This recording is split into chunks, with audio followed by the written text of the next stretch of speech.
अंदर बैठ करके आंखें मारते हैं, आंखें मारते हैं। तुमसे ना हो पाएगा। आ गया, मुझे इसने मारा, मुझे उसने मारा, मुझे यहां मारा, मुझे वहां मारा, ये चल रहा था। आदरणीय सभापति जी, सिंपैथी हासिल करने के लिए ये नया ड्रामा चलाया गया है, लेकिन देश ये सच्चाई जानते हैं कि ये हजारों करोड़ रुपए उसकी हेराफेरी के मामले में जमानत पर बाहर है। ये ओबीसी वर्ग के लोगों को चोर बताने के मामले में सजा पा चुके हैं। इनको देश की सर्वोच्च अदालत पर गैर जिम्मेदाराना बयान देने के बाद माफी मांगनी पड़ी है। इन पर महान स्वातंत्र सेनानी वीर सावरकर जैसे महान व्यक्तित्व का अपमान करने का मुकदमा है। इन पर देश की सबसे बड़ी पार्टी के अध्यक्ष को हत्यारा कहने का मुकदमा चल रहा है। इन पर अनेक नेताओं, अधिकारियों, संस्थानों पर झूठ बोलने के गंभीर आरोप है और वो केस चल रहे हैं। आदरणीय सभापति जी, बालक बुद्धि में ना बोलने का ठिकाना होता है और न ही बालक बुद्धि में व्यवहार का कोई ठिकाना होता है। और जब ये बालक बुद्धि पूरी तरह सवार हो जाती है तो सदन में भी किसी के गले पड़ जाते हैं। ये बालक बुद्धि अपनी सीमाएं खो देती है तो सदन के अंदर बैठ करके आंखें मारते हैं, आंखें मारते हैं। इनकी सच्चाई आदरणीय सभापति जी अब पूरा देश समझ गया है। इसलिए आज देश इनसे कह रहा है तुमसे नहीं हो पाएगा, तुमसे ना हो पाएगा। न मांझी न रहबर, न मांझी न रहबर, न हक में हवाएं, न मांझी न रहबर न हक में हवाएं, है कश्ती भी जर्जर। ये कैसा सफर है।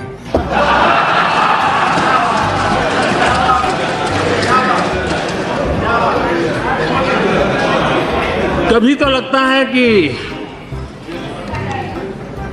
ये सारे जो भाषण में सुन रहा था, जो व्यवहार देख रहा था, मैं नहीं मानता हूं कि कोई अज्ञानवश हुआ है।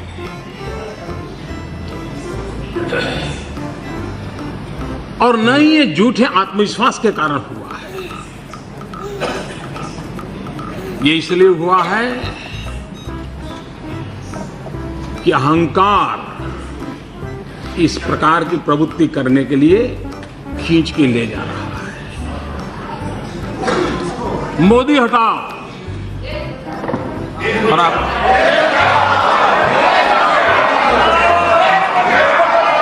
और मैं सुबह तो मैं तो हैरान हूं आज सुबह भी कि अभी तो चर्चा प्रारंभ हुई थी, मतदान नहीं हुआ था, जय पराजय का फैसला नहीं हुआ था, फिर भी जिनको यहां पहुंचने की उत्साह है, उठो उठो उठो।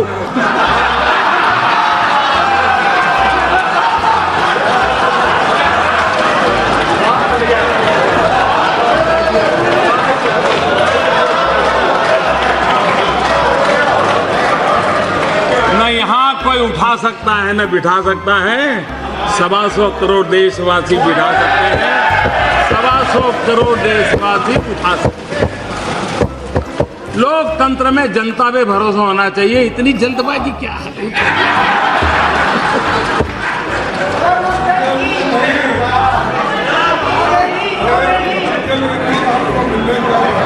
और यह अहंकारी है जो कहता है कि हम खड़े होंगे तो प्रधानमंत्री 15 मिनट तक खड़े नहीं हो पाएंगे। आदरणीय अध्यक्ष महोदय जी, मैं खड़ा भी हूं और 4 साल हमने जो काम किए हैं उस पर अड़ा भी हूं।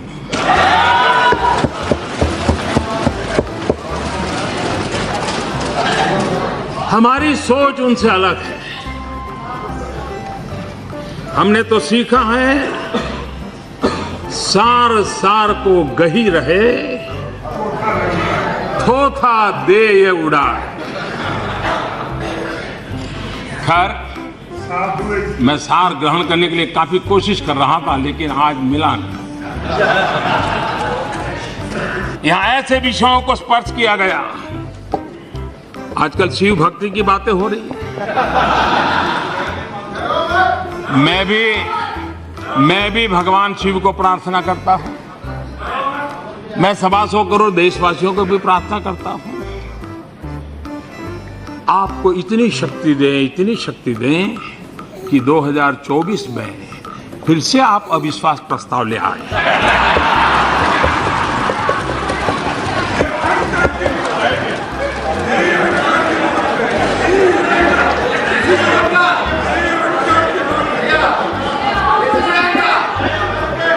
मेरी आपको शुभकामनाएं हैं।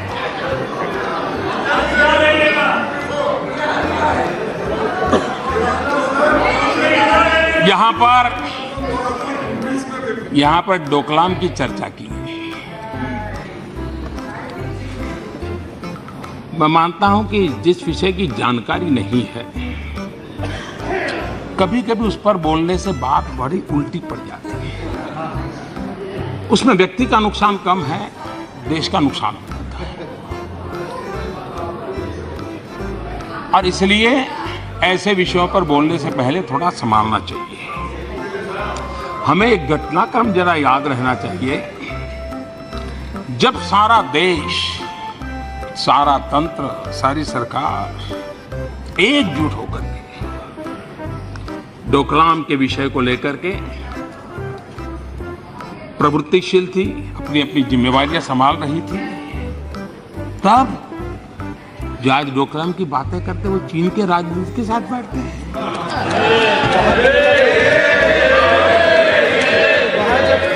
और बाद में कभी ना तो कभी हाँ, जैसे फिल्मी अंदाज में चल रहा था, नाटकीय ढंग से चल रहा था। कोई कहता था मिले, कोई कहता था नहीं मिले, फिर कहते थे मिले, फिर कहते थे नहीं मिले। क्यों भाई ऐसा सस्पेंस क्यों?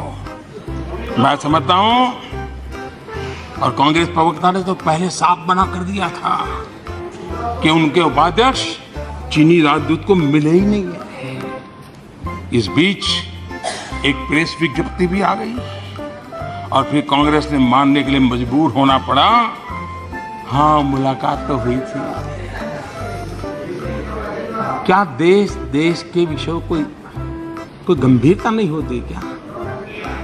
कि हर जगह पे बचकाना हरकत करते रहेंगे क्या? यहां पर राफेल विवाद को छेड़ा गया।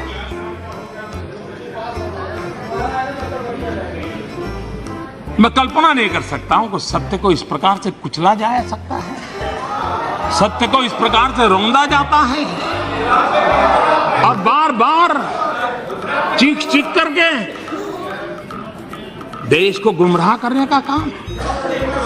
और इन्हीं विषयों पर, देश की सुरक्षा से जुड़े हुए विषयों पर ही इस प्रकार से खेल खेले जाते हैं।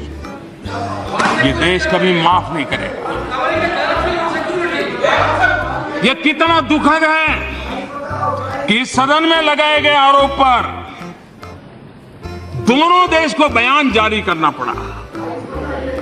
मैं समझता हूं और दोनों देश को खंडन करना पड़ा। क्या ऐसी बचकाना हरकत हम करते रहेंगे क्या? कोई जिम्मेवारी है क्या? जो लोग इतने साल सत्ता में रहे,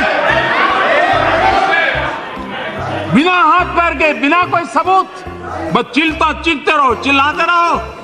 सत्य का गला घोंटने की कोशिश है। देश की जनता भली भांति जानती है और हर बार जनता ने आपको जवाब दिया है और अब सुधरने का मौका है। सुधरने की कोशिश करें।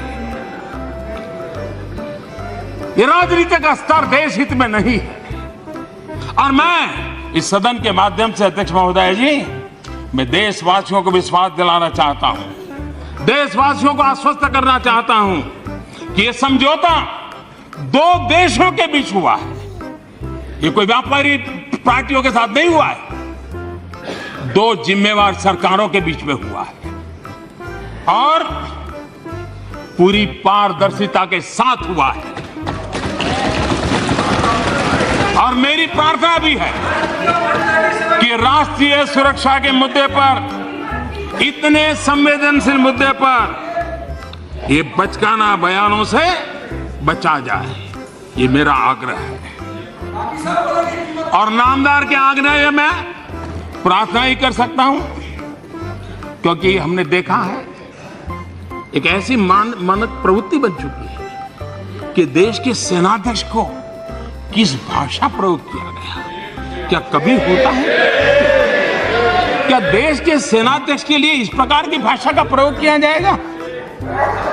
आज भी हिंदुस्तान के हर सिपाही जो सीमा पर होगा, जो निवृत्त होगा, आज उसको इतनी गहरी चोट पहुंची होगी जिसकी सदन में बैठ करके हम कल्पना नहीं कर सकते। जो देश के लिए मर मिटने के लिए निकले हैं, जो देश की भलाई के लिए काम करते हैं, उस सेना के जवानों की पराक्रम को, उन पराक्रमों को स्वीकारने का आपको सामर्थ्य नहीं होगा। लेकिन आप सर्जिकल स्ट्राइक को जुमला स्ट्राइक बोले, आप सर्जिकल स्ट्राइक को जुमला स्ट्राइक बोले, यह देश कभी माफ नहीं करेगा। आपको गालियां देनी है तो मोदी मौजूद है, आपकी सारी गालियां सुनने के लिए तैयार है। लेकिन देश के जवान जो मर मिटने के लिए निकले हैं, उनको गालियां देना बंद कीजिए।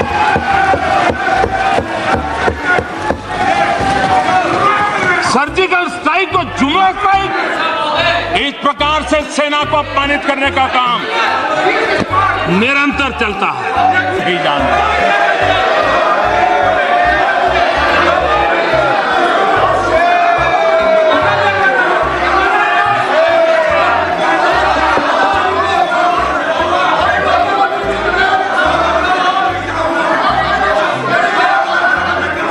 आज यहां एक बार और कही गई,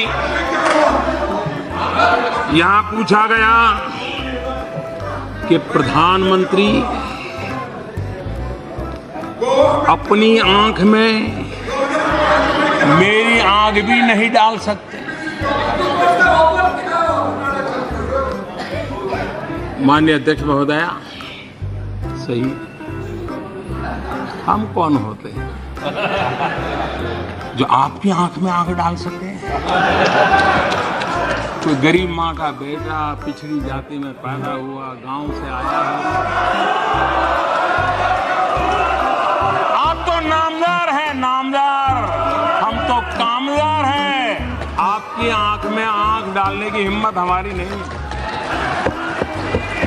हम नहीं डाल सकते।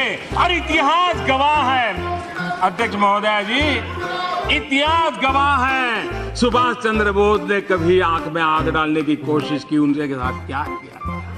मोरारजी भाई देसाई गवाह है, उन्होंने आंख में आग डालने की कोशिश की, क्या किया गया।